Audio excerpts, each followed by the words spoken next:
How to apply Instagram filters to gallery photos.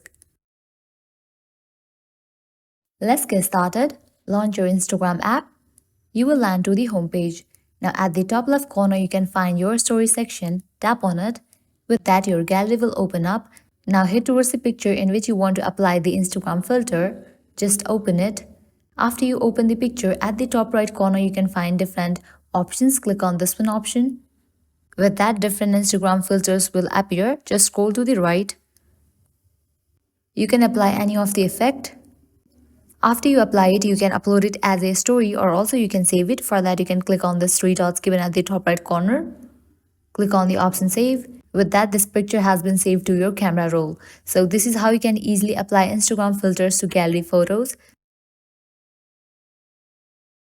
At the end, if you guys find this video helpful, don't forget to like, share and subscribe to our channel. Thank you.